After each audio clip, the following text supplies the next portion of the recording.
নমস্কাৰ বন্ধুসকল আপোনালোকক এডুকেশ্যন ফৰ অসম চেনেলটোলৈকে প্ৰথমতে স্বাগতম জনাইছোঁ ইণ্ডিয়ান ৰেলৱেত পুনৰ পদ মুকলি হৈছে 6238টা নতুন পদ মুকলি হৈছে যিখিনি পদৰ অনলাইন আবেদন ইতিমধ্যে আৰম্ভ হৈছে তো এই পদখিনিত কোৱালিফিকেশ্যন কি লাগিব বয়সৰ সময়সীমা কি সকলোখিনি ভিডিঅ'টোত কম সময়তে আপোনালোকক জনাম প্ৰথমতে ভিডিঅ'টো লাইক কৰিব আহক ভিডিঅ'টো আৰম্ভ কৰোঁ তো আমি ডাইৰেক্টলি অফিচিয়েল এডভাৰটাইজমেণ্টলৈকে আহিছোঁ এইটো হৈছে CEN 02-2025 ৰিক্ৰুটমেণ্ট অফ টেকনিচিয়ান তো এইটো ডিটেইল এডভাৰটাইজমেণ্ট আৰু ইয়াতে যিখিনি তথ্য আপোনালোকক প্ৰয়োজন সেইখিনি কম সময়তে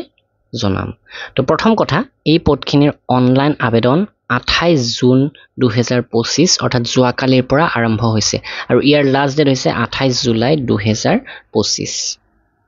তো পেমেন্টৰ ক্ষেত্ৰত দুটা দিন বেছি দিছে 30 জুলাইলৈকে আপোনালোকে পেমেন্ট কৰাৰ সময় পাব আৰু যদি কিবা এপ্লিকেশনখন ফিল আপ কৰোতে ভুল হৈছে তেনেহলে 1 আগষ্টৰ পৰা 10 আগষ্টলৈকে এপ্লিকেশন ফৰ্মখনৰ ভুলটো কাৰেকচন কৰিব পাৰিব আপোনালোকে তো এই টেকনিচিয়ান পোষ্টখিনি দুটা ক্যাটাগৰীত আছে টেকনিচিয়ান গ্ৰেড 1 সিগনেলৰ পোষ্ট যেটো লেভেল 5 ৰ হয় ইয়াতে মুঠ 183টা পোষ্ট আছে বয়সৰ সময়সীমা 18 পৰা 33 বছৰ OBC এ 36 লৈকে পাৰিব SC ST এ 38 লৈকে পাৰিব তো ইয়াতে এইখিনি বয়সৰ সময়সীমাৰ ক্ষেত্ৰত ৰেহাই আছে আৰু দৰমহাৰ নিৰিখটো যথেষ্ট ধুনীয়া 29200 বেসিক পে টেকনিচিয়ান গ্ৰেড 3 আটাইতকৈ বেছি পোষ্ট আছে 6055টা 18 পৰা 30 বছৰ বয়সৰ সময়সীমা OBC এ 33 লৈকে পাৰিব SC ST এ 35 বছৰলৈকে এপ্লাই কৰিব পাৰিব লেভেল 2 পোষ্ট হয় এইটো আৰু বেসিক পে 19900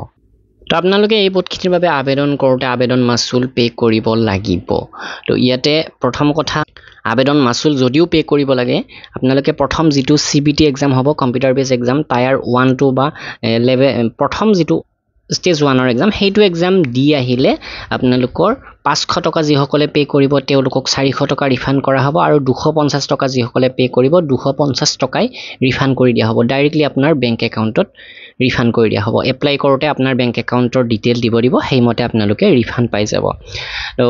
500 টকা পে কৰিব লাগিব জেনেৰেল আৰু OBC ক্যান্ডিডেট সকলে আৰু 250 টকা পে কৰিব লাগিব SC ST এক্স সাৰ্ভিসম্যান বা PWD ক্যান্ডিডেট বা সকলো সোৱালিয়ে 250 টকা পে কৰিলেই হৈ যাব তাৰোপৰি ইকোনমিক্যালি ব্যাকওয়াৰ্ড ক্লাস আছে সেন্ট্ৰাল গভৰ্নমেন্টত এতিয়া আৰু এইখিনি পোষ্টৰ ক্ষেত্ৰতো 250 টকা পে কৰিলেই হৈ যাব তো ইয়াৰ সিলেকশন প্ৰক্ৰিয়াৰ ক্ষেত্ৰত যেটো টেকনিচিয়ান গ্ৰেড 1 সিগনেলৰ পোষ্ট আছে তাৰে সিলেবাসটো বেলেগ যেটো স্টেজ 1 ৰ এক্সাম সিলেবাসটো ইয়াতে দি দিছে আৰু টেকনিচিয়ান যিখিনি গ্ৰেড 3 পোষ্ট আছে বাকি 6055টা তাৰে সিলেবাসটো অকনমান বেলেগ তো সিলেবাসৰ বিষয়ে এতিয়া আলোচনা নকৰো ইয়াতে যিখিনি পোষ্ট আছে সেই পোষ্টখিনিৰ কোৱালিফিকেশনটো আপোনালোকক জনাও তো প্ৰথম ক্যাটাগৰীৰ যেটো টেকনিচিয়ান গ্ৰেড 1 সিগনেলৰ পোষ্ট আছে সেইখিনি পোষ্টৰ ক্ষেত্ৰত কোৱালিফিকেশনটো মন কৰক bachelor degree Bachelor of Science in Physics, Electronics, Computer Science, Information Technology এনেকৈ বহু কেইটা ক্যাটাগৰী দিছে তো এই ক্যাটাগৰী কেটাৰ যিকোনো এটাত যদি আপোনালোকে গ্ৰেজুৱেচন কৰিছে তেনেহলে এপ্লাই কৰিব পাৰিব অথবা 3 বছৰৰ যদি ডিপ্লোমা ইন ইঞ্জিনিয়াৰিং কৰিছে তেনেহলেও আপোনালোকে এই পোষ্টৰ বাবে এপ্লাই কৰিব পাৰিব আৰু বাকি যিমানখিনি পোষ্ট আছে টেকনিচিয়ান গ্ৰেড 3 তো সেইখিনি পোষ্টত track machine blacksmith bridge carriers and wagon diesel electrical diesel mechanical electrical GS electrical TRS electrical TRD grade 3 EMU fitter তো এনেকৈ গুটে ITI যিসকলে কৰিছে তেওঁলোকৰ ক্যাটাগৰীৰ পোষ্ট আছে আৰু তেওঁলোকে ITI কৰিলে এপ্লাই কৰিব পাৰিব মেট্ৰিক পাস কৰিছে আৰু ITI কৰিছে